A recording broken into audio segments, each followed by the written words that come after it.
السلام عليكم. بسم الله الرحمن الرحيم. انا ما غبتش على الميادين، انا كاينه كنكون مريحه في التريبيل، غير انا درت واحد الفيديو وديك الكلمه اللي قلت انا ماشي ديال غتقول فيديو وغادي تقول الحقيقه والاسرار ديال المكانه وفي الاخر ترجع بحال تكذب. انا قلت واحد شي حوايج، كاين واحد النقاط باقي ما تحاربوش لحد الان.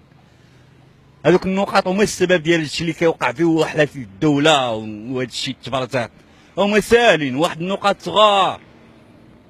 قصر ما يدخلش التيران، ها صندات الميكا وهذاك النويكات شراجام وهذاك الشيء، وبنادم بوعار وحال راه باين بنادم اللي جاي يتفرج ومؤدب، جاي اللي تيحب وتيغير على الفرقه، ها وجاي وحدين اخرين اللي على بالكم ماشي شي يديروا داكشي اللي كيديروا في دربهم كيطبقوا حتى في التيران، فهمتي؟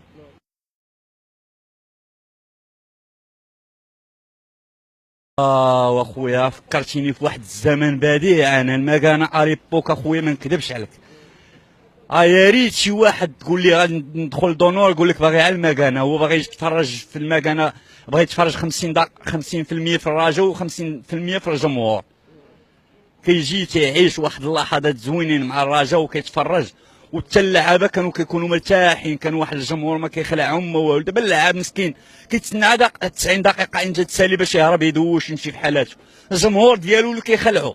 ها حنا نحبوا الفرقه نشجعوها كيما بغات تكون، حنا كنبغيو الرجاء. واحد الوقت حنا كنا كنحبوا الراجل ما عنده حتى غراف حتى كويس ما عندها، وكنحبوها وكنموتوا عليها لدرجه دينا بطوله بكاسها، ومن تما بدينا ان شاء الله كونا جمهور مكانه، ولات المكانه طوب عالميا، احسن جمهور ليبوكا 98 احسن جمهور في العرب وفي افريقيا. خويا نهار يكون شي ماتش زوين ويستحق هذا الشيء نكذب عليك، انا بلا ما يقول لي شي واحد انا غنوض غنوض حتى انا وغندير لقطات. عندي الجديد اللي نهربوا للعالم كامل، انا ماشي على الجديد اللي على بالك، عندي شي جديد نهربوا ليك البوكا جونيور وليك ليفير بليس كامل العالم كامل باسري، والله تنهربوا لهم. عندي تشجيعات مودرن ديال هذا العصر ديال دابا.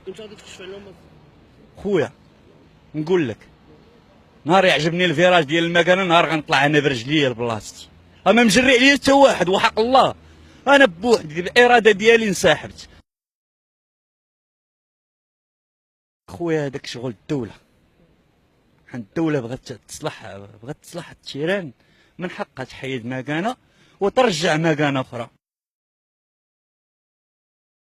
خويا انا كنبغي نقول لواحد الانسان، اي واحد باغي يمشي للتيران اول حاجه اول خطوه غيدير من دارهم للتيران وهو يسمي الله ويدير النيه ديالو انه غادي يتفرج في الكره، ما غاديش يدير شي حاجه اخرى، ما يخرجش على نطاق التيران والجمهور والتشجيع، يبقى انه درويش كيما في دارهم يكون درويش حتى في التيران. حتى التيران حتى هو حرمه، حتى هو فيه كيتفرجوا فينا والدينا في التلفازه، عندنا عائلاتنا كيتفرجوا، كيجيو معنا ناس، كاينين دريات، كاينين بزاف د الحوايج. هذا اللي كنقول انايا وحق الله العظيم ونتنظموا. عرفتي الا تنظمنا بهذا الجمهور اللي عندنا جمهور عباد الله، ولكن خصنا لا تنظمنا ما تفوتنا حتى شي حاجه ما تسبقنا في العالم كامل.